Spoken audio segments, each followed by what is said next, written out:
Good to see you. Thank you. And we have Dr. Vakar from Pakistan. He's on the screen now. Yeah, Vakar. Hi, Vakar. So with your permission, I think we would want to start today's session.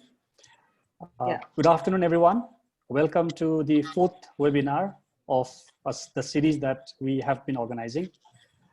Today, our topic is foreign investment outlook in South Asia in the context of COVID-19. I think this is very important because a recent report by UNCTAD and others have shown that foreign investment is going to take a dip globally. This is very concerning for countries in South Asia, which actually depend on foreign investment. So we see that there are challenges with this dip in foreign investment, but there is also literature, and there are also alternative opinions which say that this could also be an opportunity because many foreign investors are looking to diversify their investments abroad. And some countries, as they say, have already started from this diversification. So what does this mean for South Asian countries? How are South Asian countries prepared? What is the outlook for us in the context of COVID-19 in terms of foreign investment? These are some of the issues we actually want to discuss in today's session. We have eminent panelists with us to provide us very rich insights. And we want to make it very interactive and lively with discussion, not just among panelists, but also with our participants broadly. So before I hand over for the proceedings to our moderator, I would want to introduce Dr. Nagesh Kumar, who will be moderating today's session. Dr. Nagesh Kumar, he is the director and head of South and Southwest Asia office of UNESCAP, based in Delhi. Earlier, he was based in UNESCAP headquarters in Bangkok.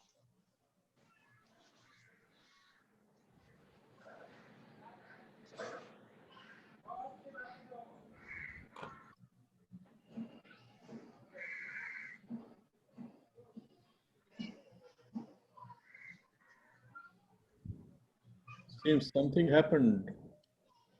Sorry, I think we were muted. Am I audible now?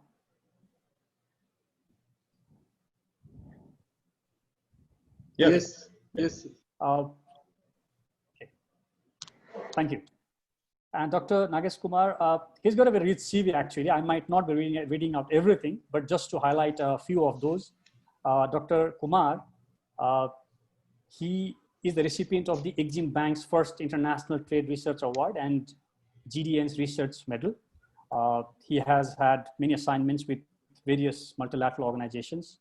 And to his credit, he has 18 books, over 30 flagship reports of United Nations and RIS, and over 120 peer-reviewed papers, which have attracted over 6,200 academic citations so far.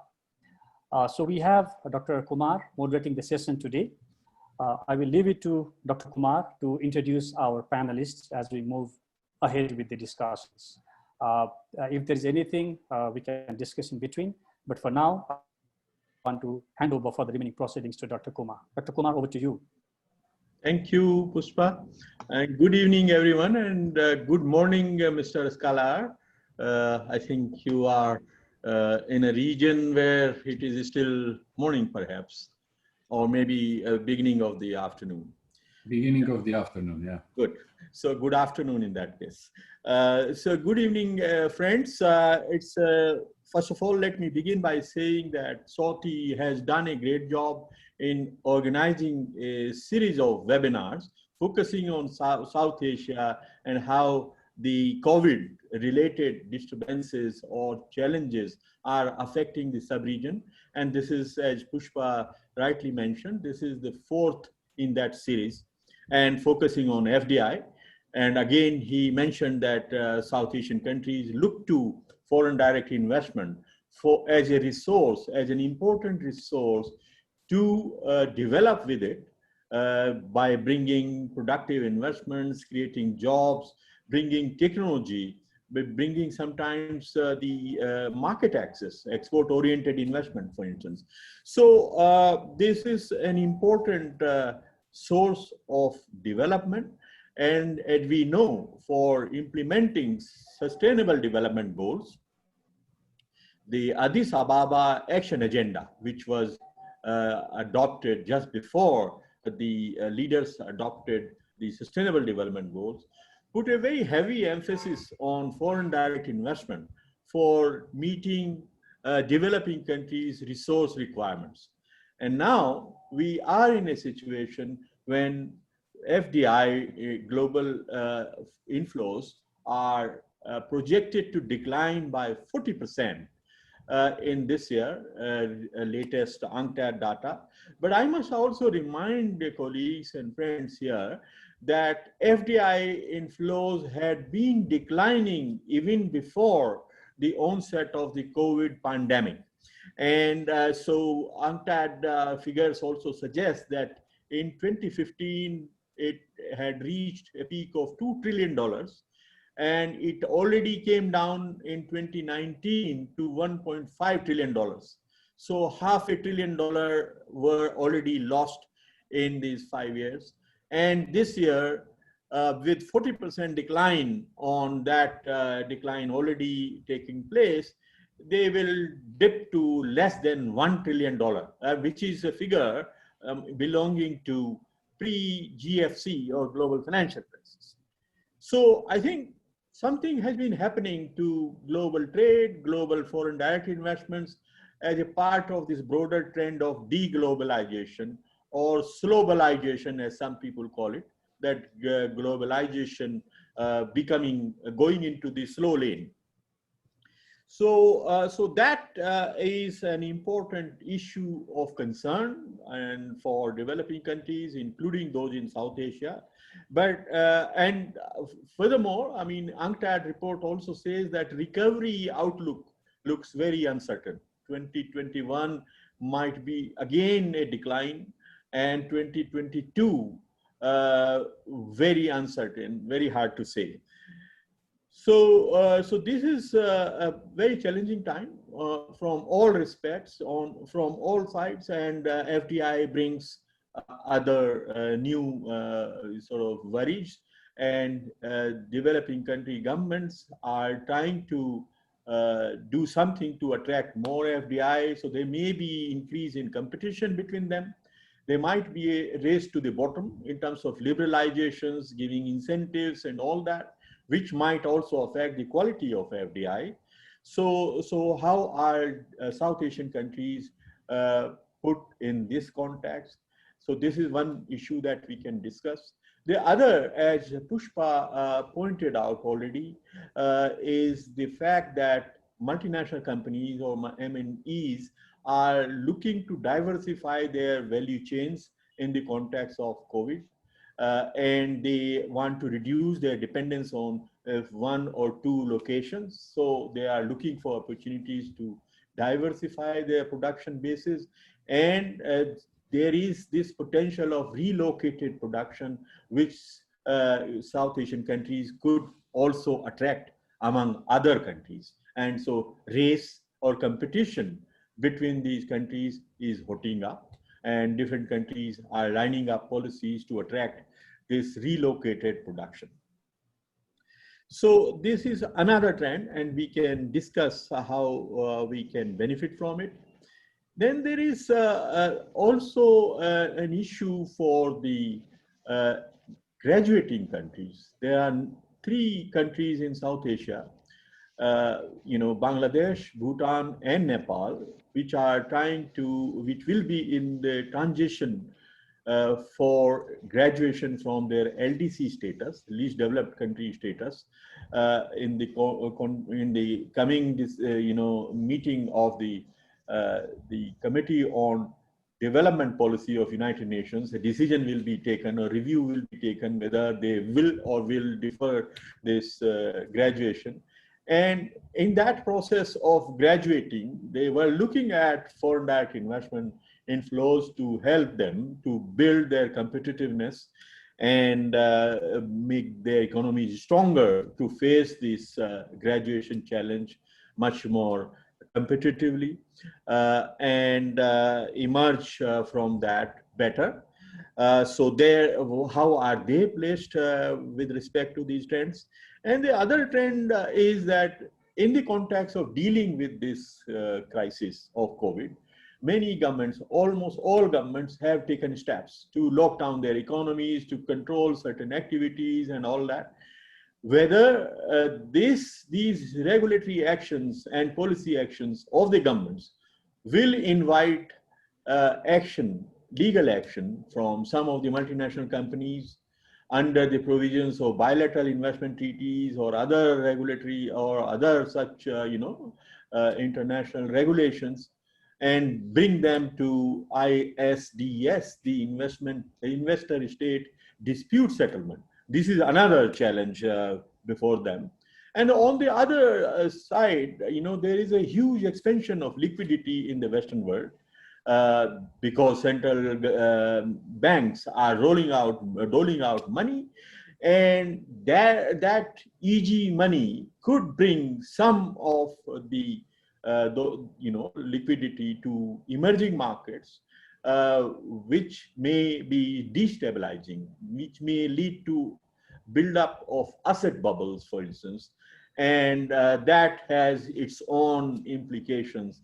And I think in South Asia, India perhaps is the one country which is very much open to these short-term capital flows and might have some repercussions of this easy money or expansion of liquidity finding its way to these stock markets of emerging countries. So these are some issues on the table for this discussion. And we have a set of very eminent panelists to take us forward, take us through these issues that are on the table. But before I turn to our eminent panelists, we have a very eminent keynote speaker. Keynote speaker is Mr. Bostian Skalar.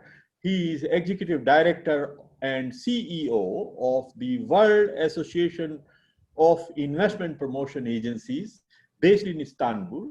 WIPA is a grouping or an association of all investment promotion agencies, and each South Asian country has at least one investment promotion agency. And so he plays an important role in helping the investment promotion agencies of different countries to learn from each other and share good practices and all that. And this organization has been quite active, works closely with UNCTAD. And Mr.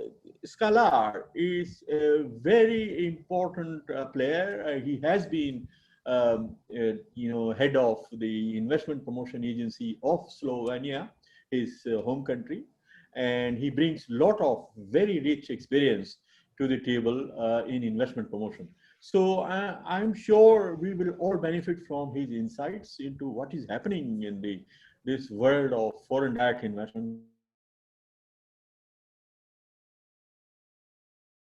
Skalar, so over to you. And if you could kindly finish.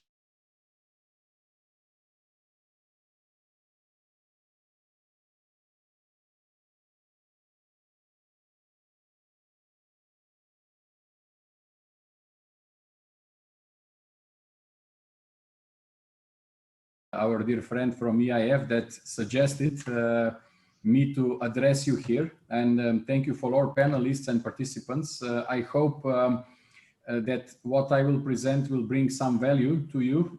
Of course, I will focus my speech on, of course, investment promotion and investment promotion agencies, which are becoming in the forefront. So without any further ado, let me address you. So thank you really very much for the invitation and to this interesting and distinguished panel. And I'm really delighted. And this gives me a chance to highlight the crucial importance of investment promotion agencies, shortly called IPAs, in especially current pandemic. and it shed light on the viewpoint, how they can be in the heart of the comeback. So we heard before, build back better or build further better. So, and also I would like to stress that collaborative approach may speed up this recovery process.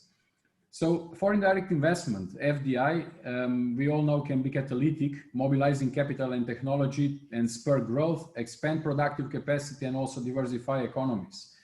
So in recent years, we have normally witnessed an ever-growing flow of FDI from developed into developing countries, and as well from developing to developing ones was growing steadily and creating beneficial spillovers through FDI all around the world, contributing directly to welfare and prosperity. And the IPAs play really an important role in attracting these investments. They are mostly the public face of governments seeking to increase investment, promote economic and as well social development, and they are very instrumental in negotiating investment treaties as well, concluding investment contracts, manage investment relationships, through aftercare services, which is becoming one of the most important activities, especially during the pandemic.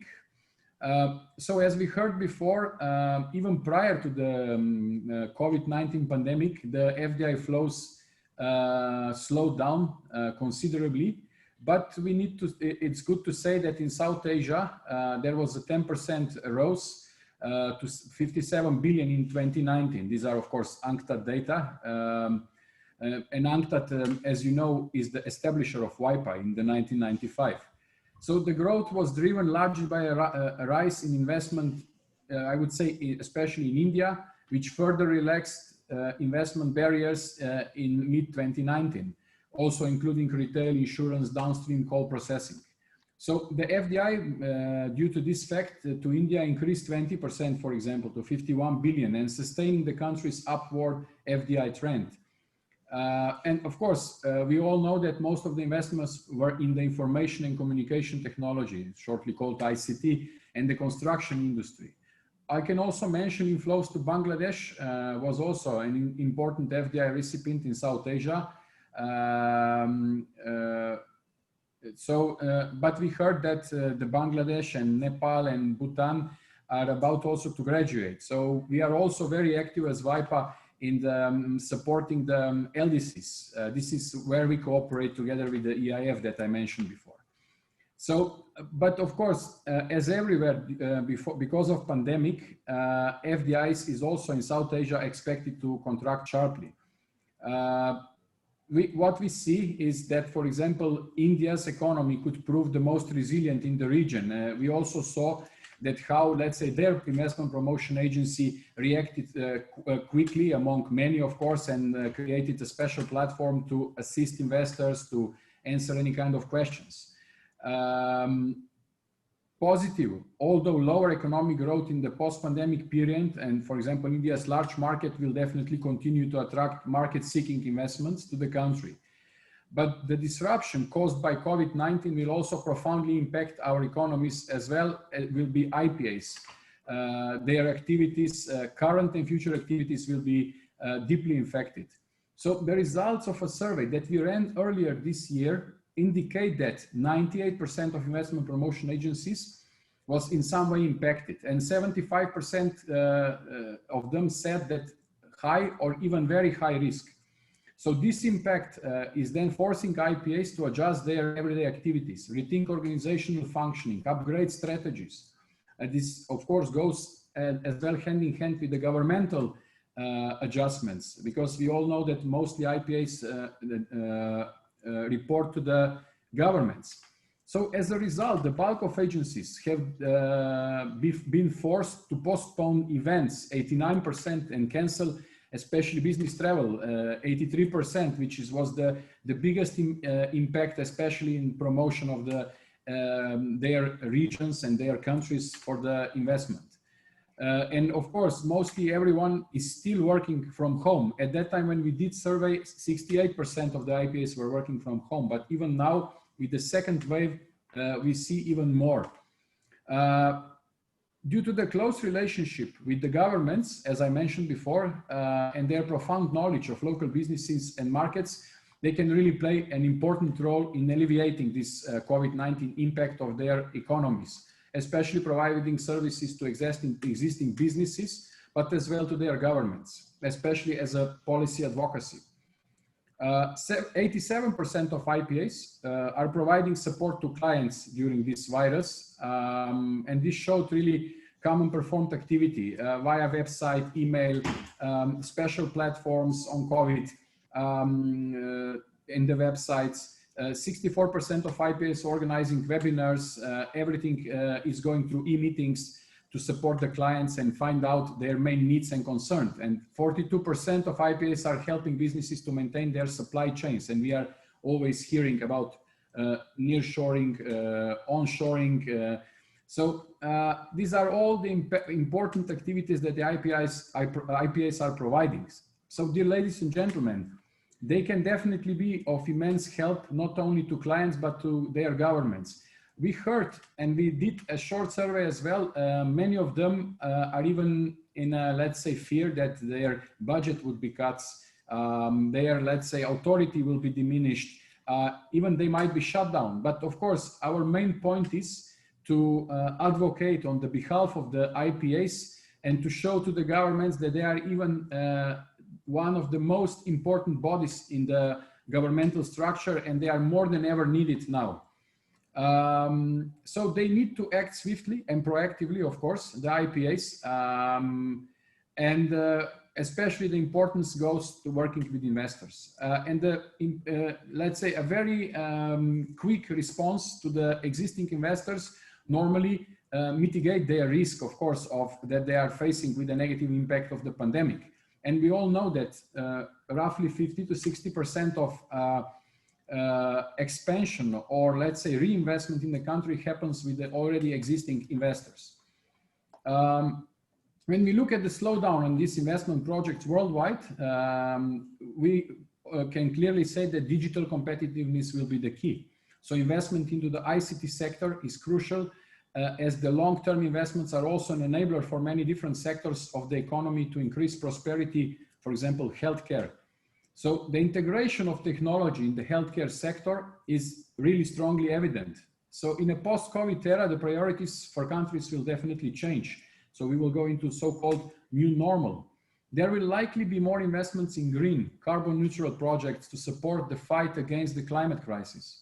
As such, while FDI in several sectors, such as tourism and, let's say, hospitality sector in general, will be heavily affected by the crisis, ICT will be, let's say, slightly impacted due to its importance and enabler of economic activity. And we can, of course, mention here as well, artificial intelligence, e-commerce, and so on. So the focus on digitalization will definitely bring operational efficiencies and optimize budget. And it will also help IPAs to focus their energy on giving support.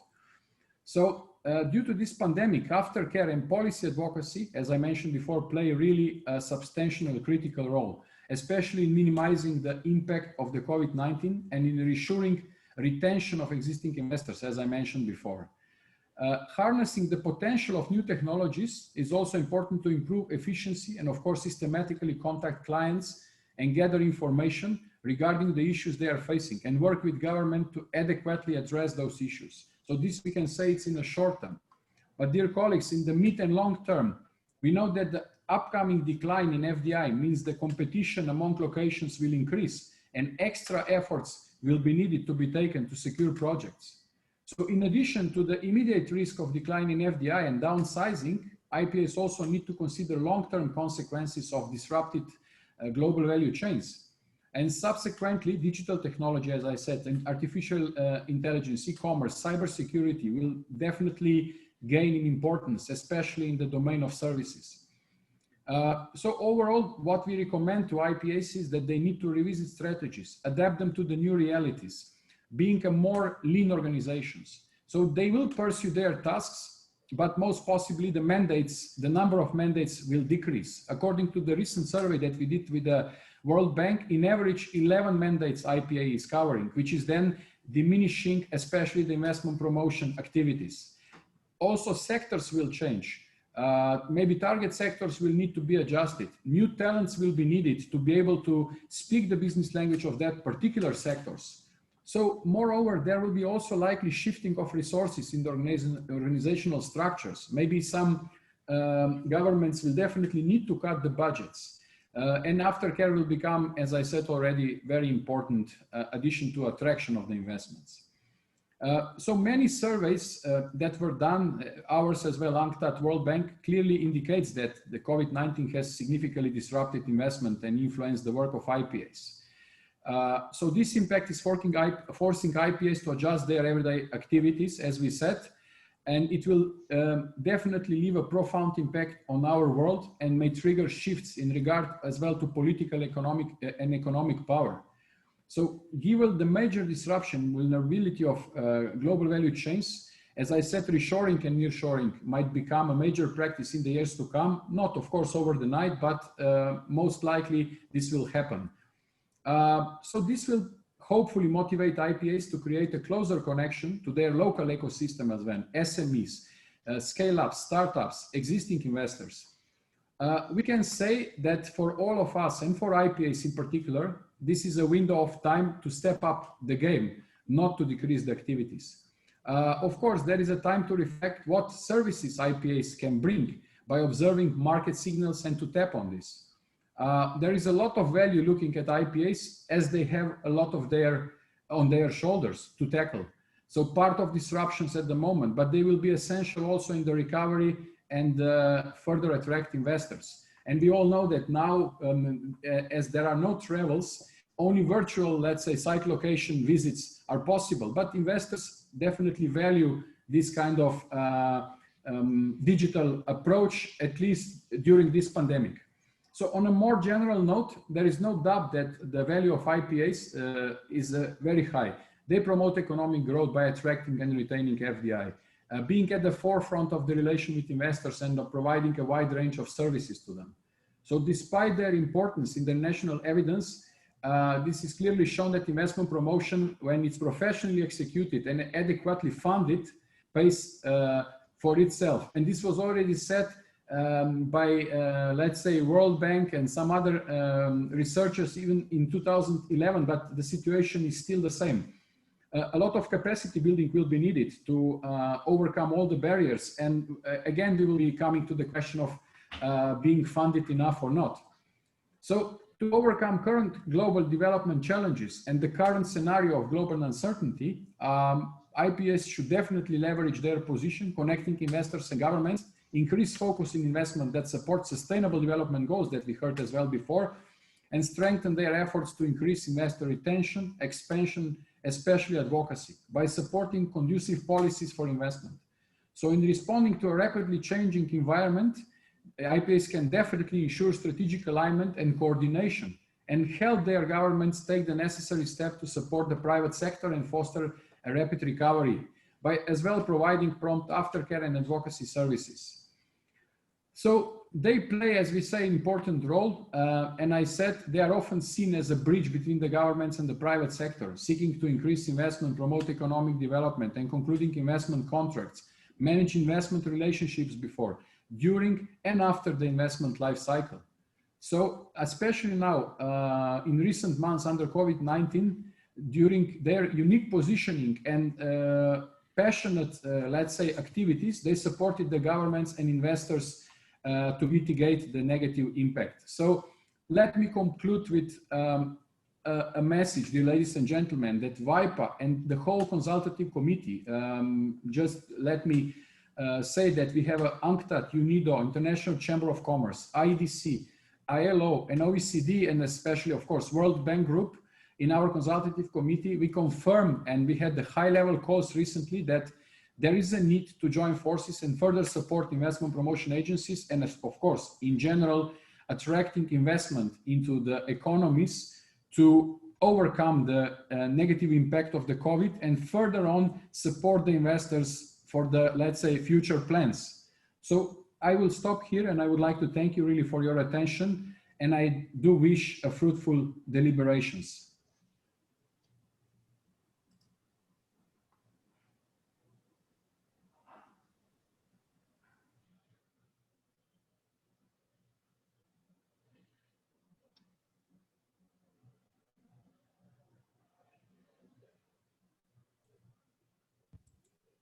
Hello. Trying to unmute.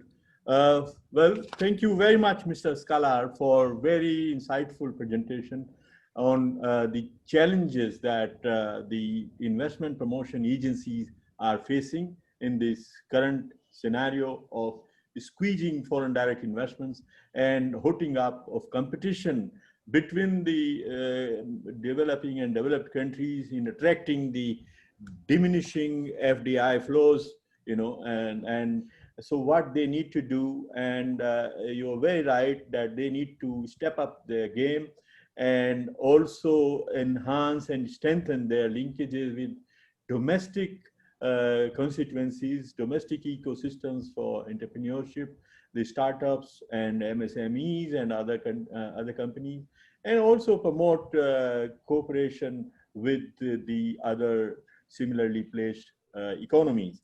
And I think they have a very important and challenging responsibility in steering through this global situation of declining investment flows. Thank you very much once again for joining us and for very insightful address. Let me turn to our panelists, and we have four very distinguished ones, including one prominent business leader from Nepal, Ms. Bhavani Rana. But before I turn to Ms. Bhavani Rana, I want to just turn to Professor Mustafizur Rahman and Dr. Vakar Ahmad, bringing the perspectives from Bangladesh and Pakistan, two countries which are also facing sometimes similar, sometimes different challenges. And in particular, Professor Mustafizur Rahman, whom everyone knows in this group and the audience, he has been very prominent writer and policy analyst in South Asian countries, South Asian region. And he headed the Center for Policy Dialogue, where he is now a distinguished fellow. And he has been advising the government, serving on a number of government committees. And he sits on the Dhaka University Senate, and he's a member of the Board of Trustees and Syndicate of the BRAC University. Mustafiz, I would like to pose to you certain questions, and hopefully you could enlighten our audience on them. And in particular, giving a Bangladesh perspective and draw upon issues of regional cooperation in this context. We have all heard about the global developments, and so what are their implications for future FDI flows to South Asia? The importance of FDI in view of Bangladesh's graduation challenges and impact of COVID on FDI flows to Bangladesh, how badly it has been affected. What is government trying to do to attract more FDI? And one hears about the government's very ambitious plan of setting up 100 special economic zones to attract more foreign direct investment, including from the neighboring countries. So leveraging some of these initiatives being taken to deepen regional economic integration and cooperation to attract more FDI, as also to South Asia or the near term. So over to you, Mustafiz. We look forward to hearing your perspectives on this. Thank you, Nepal. I really appreciate this opportunity to share some of my views on a very important theme that we have selected for discussion. And I would like to register my deep appreciation to Sauti and co-organizers, Pushpa, my good friend, Dr. Poshraj Pandey. Nagesh, we have had the opportunity of hearing Mr. Scalar's wonderful expose of what are the major challenges in the context of FDI in the backdrop of COVID. Nagesh, you have very rightly mentioned about Bangladesh's LDC graduation. And we are in fact passing through dual graduation. One is the LDC graduation, and we have also graduated from low-income countries to lower middle-income countries. So middle-income graduation, LDC graduation will mean that there will be a lot of change in the market access that we are getting. And middle-income graduation will mean that the terms of aid and loan will also change as we make the graduation to the middle-income countries. So dual challenges arising from dual graduation. And in that context, where do FDI come, and how can we take advantage of the FDI? You have rightly mentioned that FDI is coming down, but in South Asia, as Mr. Scholar mentioned, 10% growth in FDI in 2019. But Nagesh, you are very right in the context of Bangladesh, that in Bangladesh we saw between 2018 and 2019, 55% drop in the FDI, from $3.6 billion in 2018 to $2.6 billion in 2019. So there was a lot of $1.6 billion, in fact, from $3.6 billion to $1.6 billion. And if I take the 7th five-year plan, which had a projection of $30 billion of net FDI flow, we had only $12 billion of net FDI flow between 2015 to 2020. So that's the scenario that we are talking about. And in that context, now the challenges of dual graduation, and as you and the keynote speaker have mentioned about the challenges of employment creation, the challenges of technology transfer, all that is associated with the FDI. So in that context, I would like to situate the policies that the government is taking. You have very rightly mentioned, we are planning to set up special economic zones, 100 special economic zone. Work on 88 have already started, 15 have already got off the ground. And some of these are also specific, country specific. For example, we have given 2 special economic zones to India, to China as well, to some of the other countries. So there, I think that leveraging the current regional cooperation initiatives that we are seeing, motor vehicle agreement, the maritime cooperation agreement, in the context of the 4 countries, in the context of the BIMSTEC FTA, and also the bilateral various initiatives that we are now having with India. Now, how do you take advantage of these in order to translate your comparative advantages into competitive advantage, so that the FDI can take advantage of the market access that we have, for example, zero-tariff market access in India, and also in China, also in the context of the BIMSTEC FTA. So I think that this is a big opportunity also, that as we tackle COVID, that we take advantage of these.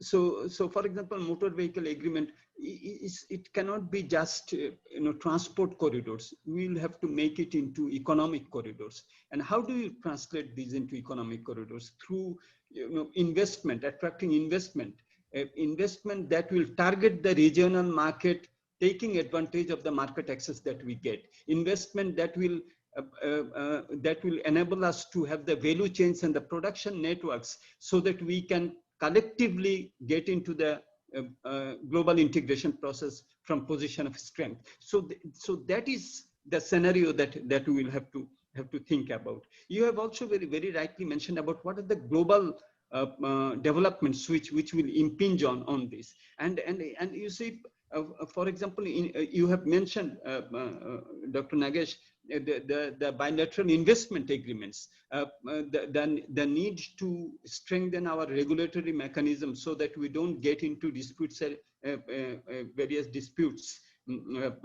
For example, one issue that is coming up is that many of the FDIs, they are trying to include investor state dispute settlement into the agreements. But once you have those type of inclusions, then the FDI can take the countries to the dispute resolution mechanism, and it's very costly. We cannot do that. So I think that there also regional cooperation can play a very important role. We are also seeing that in the global fora, in the WTO, for example, issues of MSME, you have mentioned, e-commerce. These are now coming into the global discussion, and also trade-related investment. You remember, Dr. Nagesh, it was raised in 1996 in Singapore, one of the 4 Singapore issues. Now these are coming back. The discussions have started. So we'll also have to look at those global developments and take part, so that our foreign investment, these are not negatively impacted by those. So we have to regional I think stance is also very important in the WTO, so that we can tackle those. So I'd like to conclude by saying that, as Mr. Scholar has mentioned, build back better or build further better, but this also means that we should look at the FDI which are also environment friendly. We should look at FDI which is built on, for example, digital platforms, e-commerce. These are the future. So our internet preparedness, our digital preparedness, the skills they will require will be very important. And the last point is that the interface between these special economic zones and the domestic tariff area. These EPZs, the export processing zones and the domestic tariff area. This is also very important, so that we don't have enclaves of technology-driven development, and then the rest of the economy we don't get the benefits. So I think that as we prepare for the post-COVID, these are very important, that we have the forward-looking strategies in order to take advantage of the post-COVID journey that we will have to embark upon. With those words, Dr. Nagesh, thank you very much for giving me the opportunity, and thank you, audience, for listening. Thank you, Mustafiz. I think you have brought number of very interesting points on the table, especially from the Bangladesh perspective, and the dual graduation challenge that Bangladesh has been dealing with, and how the country is trying to harness the potential of regional cooperation by setting up special economic zones with the neighboring countries. And I think this could be one interesting model. If it really succeeds, this could lead to number of such cooperation initiatives all across the region. And thank you also for pointing out the recent trends in the global policy making, including the investment facilitation coming back in the WTO negotiating table, and what needs to be done to stay ahead of the curve, and that bits the bilateral investment treaties, how they could be misused or used for bringing disputes to the governments with the policy changes. And we have an expert of BEATS speaking to us in this session. So we'll wait for that discussion more fully. But your concluding thoughts about, getting FDI directed to the more inclusive and sustainable industrialization prospects, including strengthening the capacities of South Asian countries in digital economy, in e-commerce, and also the point you raised at the end, that how to strengthen the linkages between the special economic zones and the domestic economy. I think they are all very well taken, very important issues for policy making. So let us move to the next speakers, and we will come back to some of the points you raised in the discussion, hopefully. So let me turn to our next panelist, that is Dr. Vakar Ahmad, again a very eminent economist of the region, and he's currently Joint Executive Director of Sustainable Development Policy Institute. I'm sure people are familiar with this important institution, which is doing a lot of work on sustainable development related issues in Pakistan and in South Asia. And again, very important partner of us in UNESCAP. Vakar has been a leading thinker and researcher in the country, and he has served with the government earlier. He has been a visiting faculty to number of universities, very prominent universities across the world, and he has published latest book was on Pakistan's agenda for economic reforms, published in 2018 by Oxford University Press.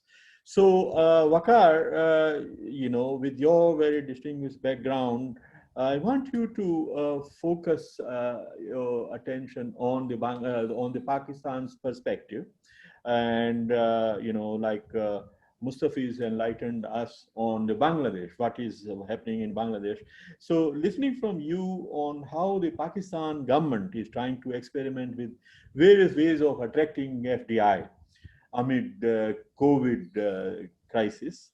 And we hear about the facilitation being provided to diaspora for foreign direct investment, some tax amenities, amnesties, and the opening up of new industrial sectors to foreign investors. So there are many things happening in Pakistan.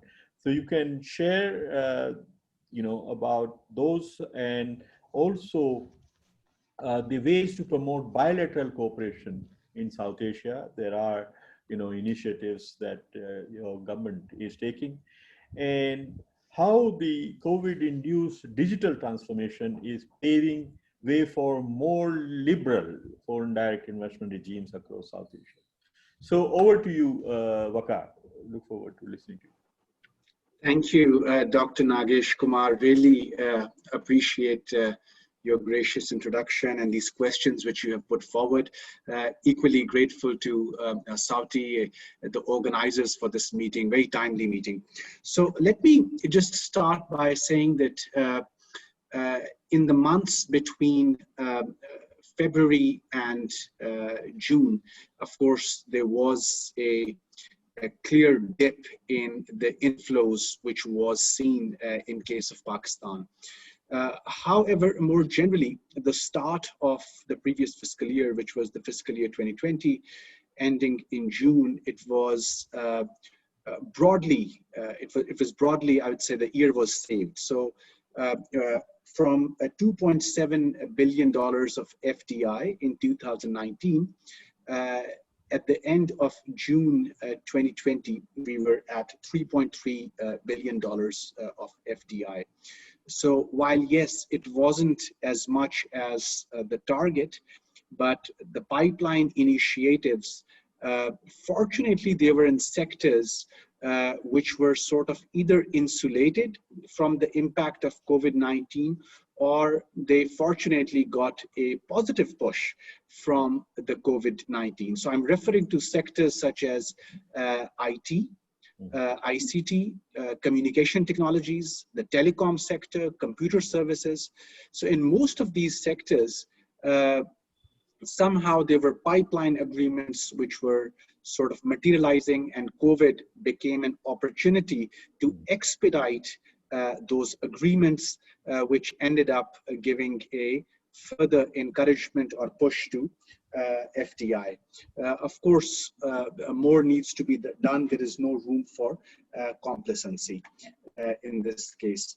The countries which have been the major investors in case of Pakistan, now that the economy is opening up and we have the August numbers with us. So we are seeing a decent interest from the Middle Eastern countries to start with. And then of course it's followed by China, US and UK. And then there are some smaller investments from Netherlands and Malaysia. And I would very briefly come to the point about the region as well, that within the region, there are countries with whom bilateral investment cooperation is of course ongoing or is being started. But Dr. Kumar, just to take your questions first, because they're extremely important, that what is it which was happening in these months, or what are the coping strategies which the government has taken to sort of safeguard or protect the inflows during these COVID months? So I think you're right that the first one was, of course, to rely on Pakistani diaspora, many of whom have lately developed an interest in the past 2-3 years to start investing in the startup culture in Pakistan, which is taking root gradually. And you've seen a lot of diaspora now making use of new laws which are allowing investment from abroad, more liberal investment from those who are non-resident Pakistanis, and taking use of those laws, diaspora has been interested to take forward their own initiatives with local partners or to go forward themselves. So a large part of investment that we are seeing in, for example, telecom, communications, transportation section is coming from the Pakistani diaspora abroad. To further facilitate them and to give them greater confidence in the way transactions are packaged, the central bank has now started the Roshan digital accounts, which are now allowing easy transfer of money without service charges between the bank accounts of diaspora maintained outside of the country and inside of the country, which has been sort of an ease to move around or take out your capital as per your own ease. The other aspect was that in the days which were somewhere around May and April, the government could really see the kind of job losses that were setting in. And construction became a key sector, followed by energy, where government thought that jobs could be protected or new jobs could be created whenever the recovery takes place. And this is where I think the second intervention came, that investment-related tax amnesties were allowed. Now, this wasn't easy because Pakistan was already almost 2 years into a fund program. So there was a lot of negotiation with the IMF whether allowing tax amnesty was possible, wasn't possible. But in the end, a limited time tax amnesty with a clear sunset clause was allowed for investment in certain sector, and that has helped. I think this also paved way for opening up of new sectors under the China-Pakistan Economic Corridor arrangement, which we already have. It is the second phase of CPEC in which we are entering. So the first phase of CPEC was essentially revolving around limited set of sectors. Those sectors were opened up and new sectors were allowed. And there are 9 priority special economic zones under the second phase of CPEC where these new sectors have been allowed.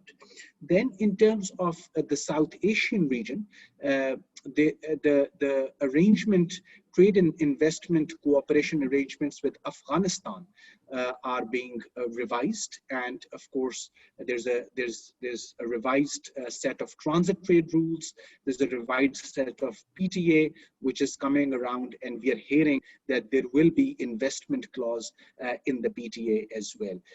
Additionally, Sri Lanka and Pakistan are moving forward with what sort of new revisions which can happen in the bilateral FTA, and both countries are also looking at the India-Sri Lanka model as well, if that will be viable to sort of also experiment in case of Sri Lanka, Pakistan moving forward.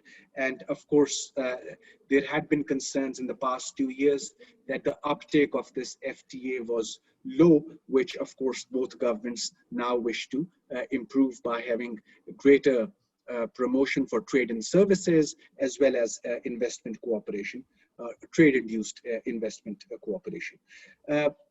With India, of course, it is now heartening to see that after the developments in Kartarpur and the tourism-related cooperation between the two countries, we have seen private sector interest on developing the border-related tourism infrastructure on both sides. Of course, more concrete arrangements still need to be seen in the coming days. However, we do see that the Investment Promotion Agency, which is the Federal Board of Investment, has been receiving some interest in the border area tourism. Also, we are seeing some interest in health and pharmaceutical sector with India, where the private sector companies in Pakistan are keen that post-COVID, there is a case for boosting trade in intermediate goods between the two countries. Pakistan has opened up the trade for personal protective equipment and other, of course, tariff lines under which may be of immediate need given COVID or future rounds of COVID, or the second wave as we call it. So we have seen private sector companies from both countries come together. Just last week there was a meeting around Punjab arrangement as well on the both sides. I think your other question was also very important, that a key element in Pakistan's response to COVID and promoting foreign investment or luring foreign investment was in the IT sector. And I think it was made easy by expediting the e-commerce policy, which in fact had been, if I can say, had been pending for quite some time. And amid COVID, it was approved as a priority. And within the e-commerce policy, there are measures to promote regional investment or cooperation in regional value chains in e-commerce, something which we would be very keen to see. The Competition Commission of Pakistan has also started working on a set of rules for promoting regional investment value chains in e-commerce. Finally, I think I would just come to those measures which still require government's attention, and we believe that in the coming days, the government will be paying more attention to that.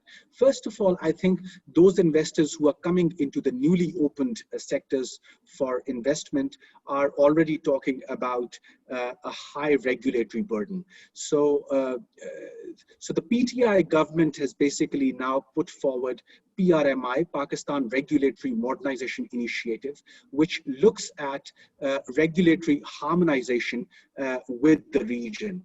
So you're looking at countries in the SAARC region, countries in Central Asia and beyond, to see how best we can harmonize our investment regime with them. Second, of course, with the devolution taking place, now there's also a need to see that there is variance between investment laws and investment policies, which is a very common thing to see in South Asia. So under the PRMI, the government is trying to align the investment laws as well as investment policies across all provinces. And then finally, I think there's a big push now for capacity building in dispute resolution or alternate dispute resolution mechanisms. There are two very large investment deals which were sort of stuck in the international arbitration in the past 2 years, and that has given government and homework to think about that, where they or the private sector who was involved in these mega investment arrangements may have gone wrong, and try to build their capacity to better package these transactions going forward and learn new ways of dispute resolutions, which could entail lesser transactions costs going forward. Dr. Nagesh, Kumar, I'll just stop over here, and thank you once again for allowing me the opportunity. Thank you very much, Vakar, and you have, brought number of very insightful observations, sharing information about what government in Pakistan has done to mitigate the challenges thrown by COVID, including trying to mobilize and harness the power of diaspora with some regulatory changes and making it more attractive and easy for them to invest in their home country. And the South Asian cooperation with Afghanistan, with Sri Lanka and other countries, very interesting developments. And also, we were very curious to hear that the private sector across the border between India and Pakistan are looking into, exploring the opportunities for strengthening the business links, and in particular in tourism. And the fact that the COVID challenge has prompted or helped in expediting the e-commerce policy, very interesting. And this final point about regulatory harmonization across South Asian countries is very interesting initiative. And I think other countries, other governments will also move in that direction. So thank you very much for highlighting a number of important issues, and I'm sure they will be sort of taken up further in the discussion. Let me now move on and turn to our third panelist and fourth speaker.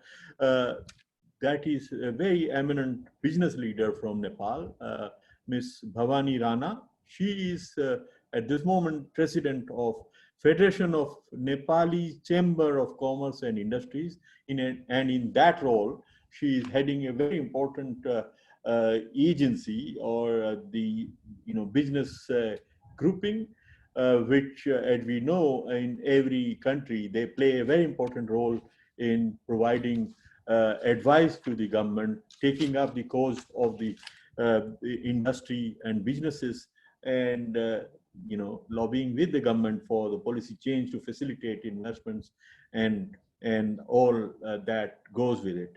So I'm sure Ms. Rana will bring some very interesting insights from the Nepalese experience, in particular as a business leader of the country, what she feels and she thinks of this new challenge before us, brought by COVID and related measures that governments have taken. So over to you, Ms. Rana. We look forward to really listening from you, from your own practical experiences, because all others are researchers and we talk in our ivory towers, but you are in the nitty-gritty of business as a business leader in your own right, and now heading the important business chamber of Nepal. So over to you, Ms. Rana. You're muted. I think you are muted, Ms. Rana. Yeah. Yeah, thank you, Dr. Kumar. First of all, let me thank Swati, the very prominent organization from Nepal and other prominent institutions who have organized this program. And I'm really grateful to participate in this program and to interact, especially with the researchers and the economists and all. So I think we are talking about COVID-19 and its effect also, So I think now it's quite unfortunate that the whole world is suffering from this COVID-19 pandemic. And then now I think most of the countries also now, they somehow talking about actually trying to implement trade protection, self-reliant, and also diversifying their supply chain in order to minimize the risk of depending on one or two more than one nation. So I think all the countries are suffering, and this is the time that we should come together, especially South Asian country.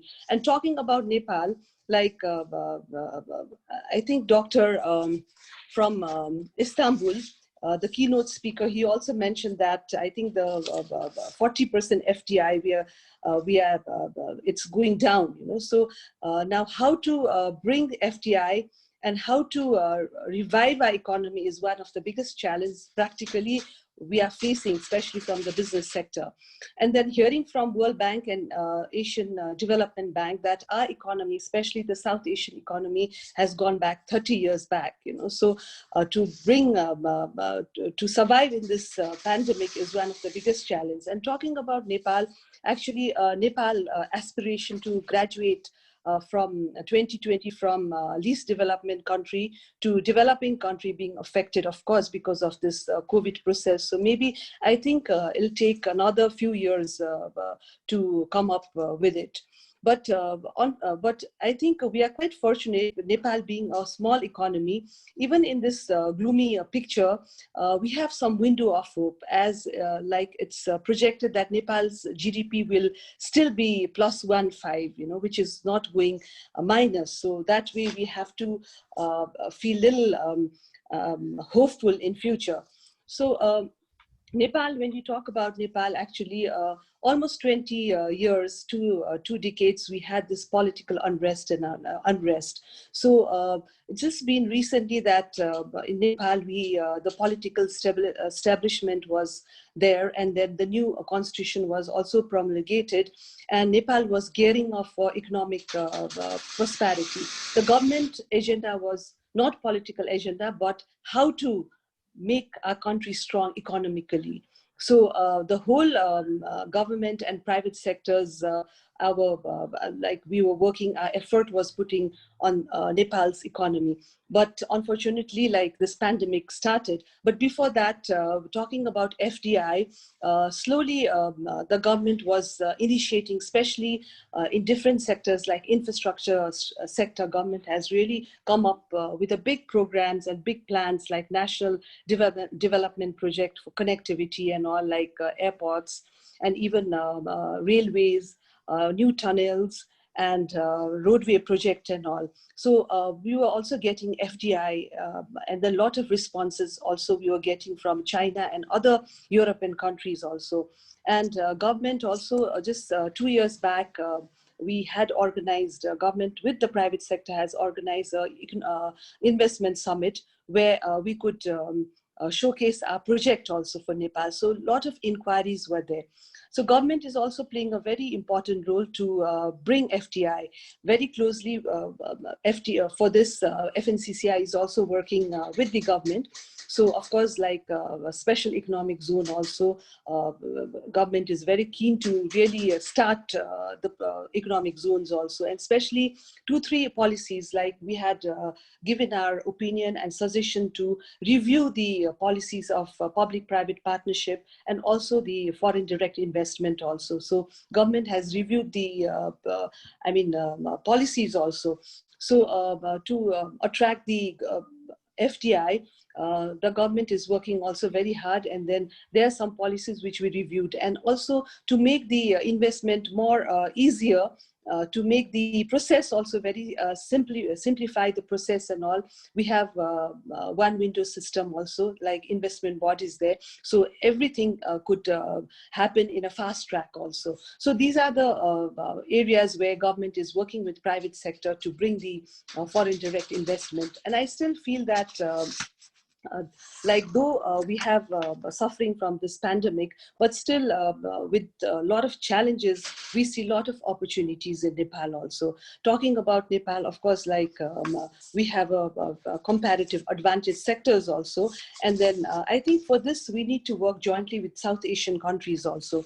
So in this scenario, there is a necessity among the South Asian nations to come together. We should engage in dialogues also and find a common agenda also to cooperate during this uncertainty. So South Asian countries, especially, we need to identify the potential, and we need to diversify our product also.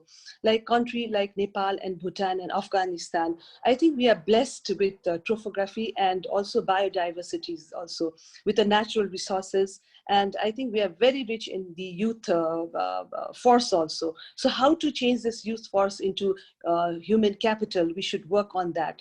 So I think we should talk about the green economy. So Nepal, I think now the consumption, when we talk about, because of this pandemic, the disposable consumption is very, very minimum. So people are into organic consumption. So Nepal's government is also like promoting agro sector in a very wide way. How to promote agro sector, how to promote the value chain industries like food processing also. And also I think the herbal sector also is one of the very prominent sector of Nepal. You get the rarest herb in the world in Nepal. So I think these days when people are talking about lifeline, instead of lifestyle, how to develop their immunity and all. So this is the time that the countries can come and invest in Nepal in these areas and all. So we should talk about the green economy and all. So I think the government is also working very hard to bring FDI, and especially when we are suffering from this pandemic, especially the industries, tourism industries and other industries, manufacturing industries and all. Government has come up with a very good monetary policy to how to not to, in fact, to how to revive the and how to sustain and how to our economy, which should the industry should not shut down and all, so our industry should survive. So those nice policies has been introduced by the government also, especially in the monetary policy, which was very important for the private sector. So FNCCI was closely working with the Nepal Central Bank, and we were discussing about the refinancing and then restructuring and also the reducing of the interest and all. So those are the package which has been provided by the government to for the survival and to revival of the economy also in Nepal. So I think China can be one of biggest investors in Nepal, especially now. I think China is also restructuring the economy from export economy towards the import-based domestic consumption-led economy. So I think this is the time that we should work very closely with our neighbors also, and there are a lot of like common resources the South Asian countries they have, so how to collectively work to add value chains in this common natural resources and make the common wealth out of it. So these are the areas especially we are looking for, and then we are working very closely with the government also for this and talking about like South Asian cooperation and all. We are working very closely with our South Asian federations also in all the countries like Bangladesh, Pakistan, India, Maldives and other countries also. So we do time to time do this meetings also. We have webinars and also even Zoom meetings we organize to come up with a common strategies to come out of this pandemic and how to share how to share. And then I think Mr. Vakar Ahmad was talking about the cross-border economy. So we are trying to promote the cross-border economy, trade and tourism also with India and also with Bangladesh. So these are the areas FNCCI is working on it, and especially to bring FDI, government is very keen, and then how to go in a fast track is one of our priority. And also we really lobbied the government because whenever the investors come and invest in Nepal, they should take 100% profit back. The repatriation system also has been very simplified. Now they can take 100% profit back to their country also. So these are the areas where we are working with the government for this FDI. Thank you. Thank you very much, Ms. Rana. Very interesting, very thoughtful, very insightful remarks. And it was very interesting to hear that Nepal is still growing. The economy of Nepal, even in very difficult, very challenging times, is still growing with a positive growth rate. This is a very big achievement. And I think the initiatives that your organization, the government are taking with respect to increasing or enhancing the foreign investments, including through the public-private partnership policy, the FDI policies, and special economic zones, I'm sure will be very helpful. And you pointed out in particular about exploiting the opportunities in new areas like organic farming, the green economy, and the herbal sector. Very, very timely. And then finally, your emphasis on the South Asian countries working together to deal with these challenges, very well taken. I think, thank you very much, Ms. Rana, for putting all of these very important insights on the table. And I'm sure we will come back to them in the discussion time.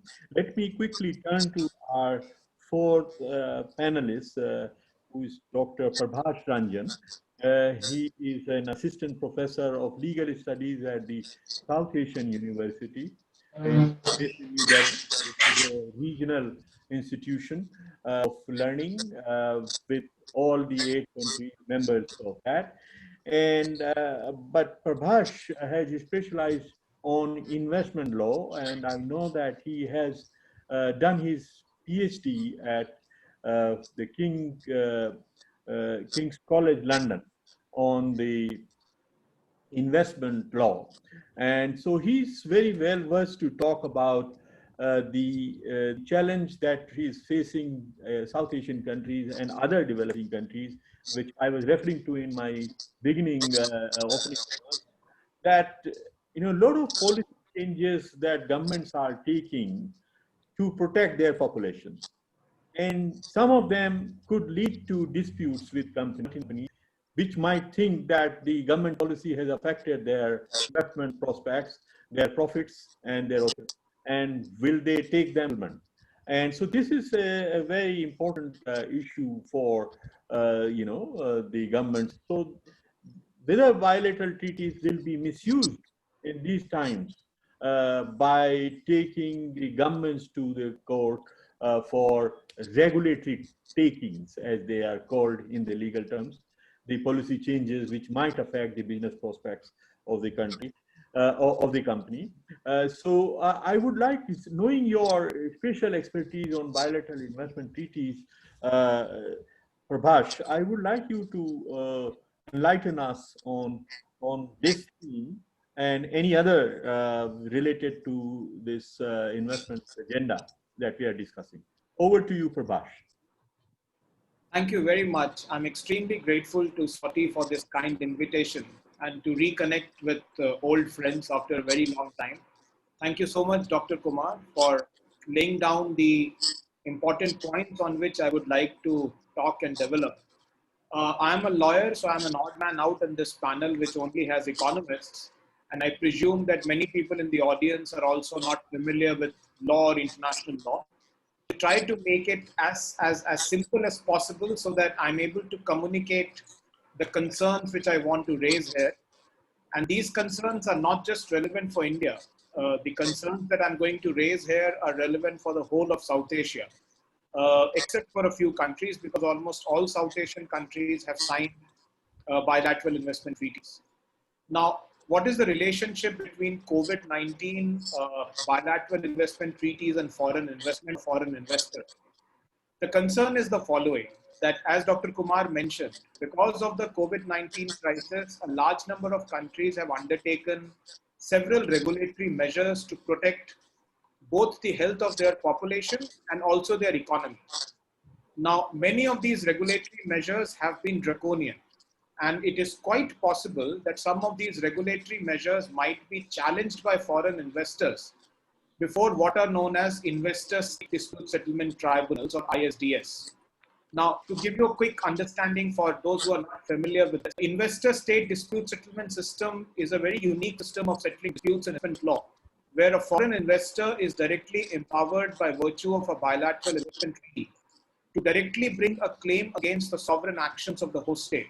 So, for example, if we take as example, I mean, I'm talking about from a research paper which I have written, which will be published soon in the Asia Pacific Law Review. And in that paper, I have examined that if we take India as a case study, and if we look at the regulatory measures that India adopted to fight COVID-19, and these regulatory measures can be challenged by foreign investors before these ISDS tribunals. Now, the most important regulatory measure that India adopted was to have a very strict lockdown. Now, as you all might be aware that on 24th of November, with a short notice of 4 hours, a countrywide lockdown announced by the Prime Minister of India. Now, when you announce a lockdown in a country the size of India, which has a population of 1.3 billion, it will obviously going to have a very, very severe impact. Now, this particular lockdown that was announced on 24th March was initially for a period of 3 weeks, and then it was further extended for several other weeks, and it continued almost till 31st of May. It was only from June onwards that the economy started to reopen gradually. Now, during this lockdown period, there were several sub-regulations which were adopted, which had a direct impact on foreign investors. For example, the electronic retail companies like Amazon were barred from delivering goods except essential items. Several taxi services were banned, which interrupted significantly the business of companies like Uber. India also imposed certain export restrictions on active pharmaceutical ingredients and other medical related products such as gloves, masks, etc. Though it was, now according to a study done by the Oxford University, India's lockdown was the severest in the world. All modes of connectivity by road, air, rail were snapped completely. And this brought the entire economy to a grinding halt. It dislocated supply chains, it dislocated all the labor market. Now, it did cause enormous pain to not just domestic investment, but also to foreign investment. And therefore, it is my argument that it is quite possible that some foreign investor, maybe not right now, but maybe in future, might bring an ISDS claim against India. And this would hold true for other countries also, because similar lockdown measures and other kind of measures were adopted by other South Asian countries as well. Now, there is some precedent in this in investment law. In the past, when Argentina faced a very severe economic crisis and they adopted certain regulatory measures which impacted foreign investment tribunals. Likewise, when Egypt was facing the Arab Spring and it adopted a number of regulatory measures, these emergency measures were also challenged by foreign investors before ISDS tribunals. Therefore, it is quite possible that India's lockdown or other regulatory measures adopted by other South Asian countries might be challenged by foreign investors. Now, in the situation of these challenges being brought against India or other South Asian countries, what is the possibility of these countries defending these regulatory measures? Now, in this view, I want to make 3 specific arguments based on my study of all the investment treaties that India has entered into. And although at the conversation, I would be able to say that this would hold true for other South Asian countries as well, such as Bangladesh, Pakistan, and Sri Lanka, which have also entered into bilateral investment treaties, which more or less contain the similar language of the Indian investment treaties. The first argument, the first defense that these countries can make in mind is the following. Almost all of these investment treaties contain a non-precluded measures provision, or what is known as a general exception clause. Now, this general exception clause can be understood by referring to Article 20 of GATT, which allows countries to impose certain non-trade measures when they wish to deviate from their WTO obligations. Likewise, these general exception provisions in investment treaties allow host states to adopt certain measures to achieve non-investment objectives, and these measures will be excused even if they violate these countries' treaty obligations. Now, in the exception clause, at least in Indian investment treaties, public health happens to be a very important ground on which countries can deviate from their investment treaty obligations. And it is this ground of public health which countries like India and other South Asian countries can make use of when they are accused of violating the substantive standards of bilateral investment treaties. Now, within this, it will be very important for these countries to show that the measures which they adopted were necessary to achieve the objective that they had set to achieve for themselves.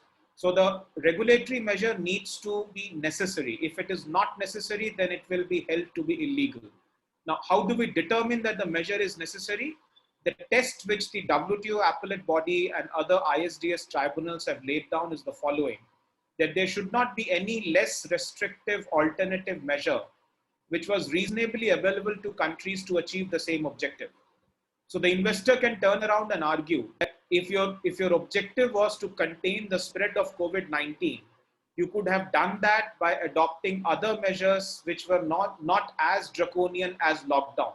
So for example, the investor can hypothetically argue that you could have followed the South Korean model, where South Korea did not impose a very strict lockdown, but they followed a different strategy. Their strategy was to test, trace, and isolate, which is they went on an aggressive testing. They isolated the COVID-19 patients, and thus they tried to stop the spread of the virus. Now, the question that the tribunal will have to answer is whether this strategy was reasonably available to countries like India or Pakistan or Bangladesh, etc. And here these countries can argue that although this strategy was available theoretically, this strategy is not reasonable for us given the lack of technical competence, administrative capability, lack of resources, etc., that these countries have, which countries like South Korea do not have. So therefore, in my view, India or other countries should be able to defend their lockdown under the general exception clause. The second defense that countries like India can make here is based on another provision which is there in almost all Indian investment treaties, known as circumstance of extreme emergency. Now, according to this provision, if there is a situation of extreme emergency, countries can move away from their BIT obligations. Now, India or any other country or other South Asian countries can very much argue that the COVID-19 pandemic is indeed a circumstance of extreme emergency, and therefore the regulatory measures that they have adopted to safeguard the public health of their citizens falls within the domain of circumstance of extreme emergency. Prabhash, could you kindly wrap up quickly because we have run out of time and we want to have a little discussion also. Yeah, sure. I'll just wrap up in a minute. And the last argument which I would like to make here is the police powers doctrine, which is again a very important defense in international law. And countries can argue that the measure which they have adopted is reasonable, is bona fide, is proportionate to the objective that they wish to achieve, and therefore they have not violated their BIT obligations.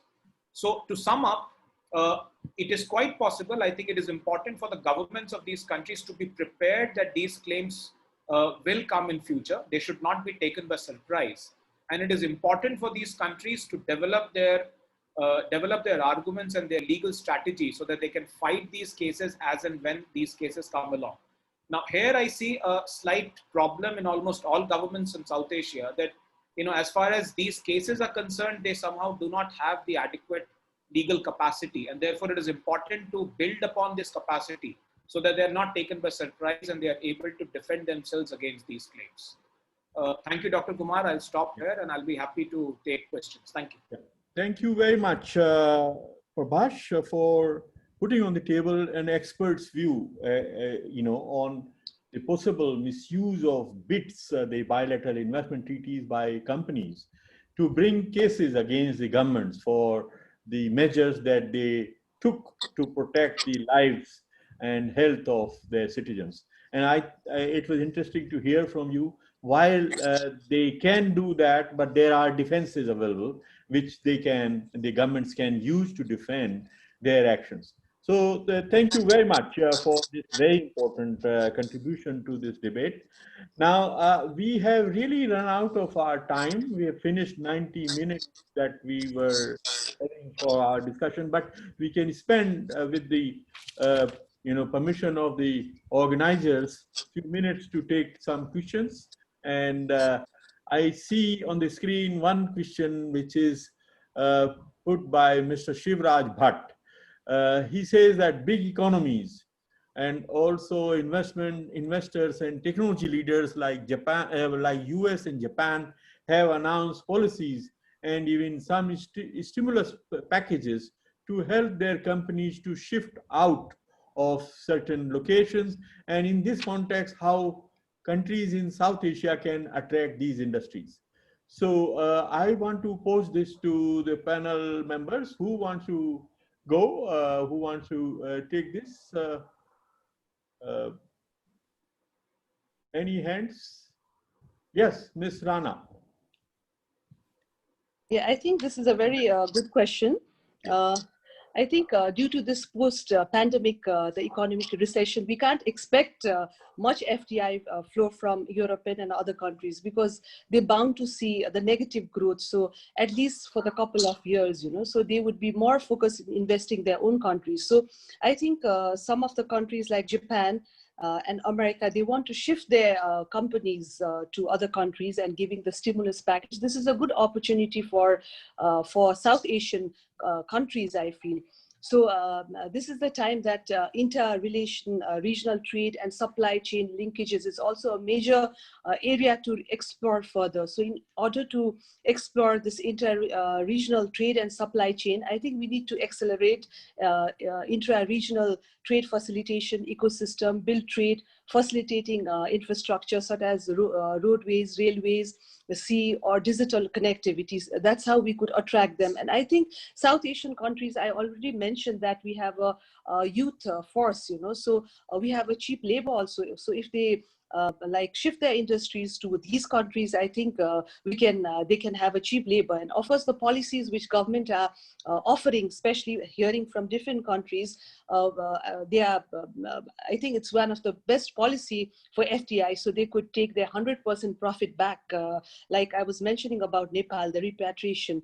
And then we do have promote the green economy also. So because of, I think the world is coming up and then promoting green economy. So these are the areas I think we could really talk about it. And I think even we need to come together, all the, South Asian countries, and especially of the peaceful and healthy competition among ourselves in the area of competitive advantage sectors, because I think all the South Asian countries have competitive advantage sectors. So how to really get the investment from the other countries, we should work together, I think. So these are the things which we can really offer. Thank you. Thank you very much, Ms. Nagesh, can I come in?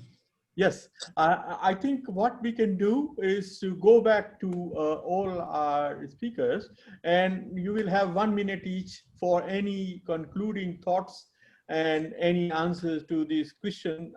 There are some more coming up, I see, but I think you can see it on your screen too. So I will go over to everyone, and Ms. Rana has already spoken. So let me go to Vakar and then come to Mustafiz and Prabhash. So any concluding thoughts and any responses you want to cover? Thank you, Dr. Nagesh Kumar. And I think I'll just sort of very briefly add to what Ms. Rana was saying, because I think she made a very important point, and the question was also sort of asked at a very interesting juncture in this discussion. So I think I'll also let this be my concluding thought, that I think while yes, the South Asian countries want to attract greater investment, including from China, but in doing so, one has to be careful that rules need to be such that the level playing field should not be distorted. So we have seen examples in the Asia and Pacific where, for example, in the race to attract investment from countries, including China, the investment rules, laws, policies, they may have been sort of changed or amended with a certain perspective, or to sort of interest a certain country or an investor, which then in the end results in resentment of the local business community, and certainly doesn't lead to a sustainable investment path going forward. So just that concluding thought. Thank you. Thank you. Mustafiz? Mustafiz, you want to take the floor? Yeah, no, thank you. Yes, yeah. Can you hear me? Yes, we can. Go ahead, please. Okay. We would like to edit what Vakar said. It is different field, but also have to be careful that sometimes it is that some of the domestic investors even more fiscal financial incentives compared to the foreign investors. So I think that is also something we'll have to keep in mind, that it is national treatment and it is MFN. The point about Japanese investment, I think is very well taken. I read that 70% of Japanese import from China is Japanese investment in China.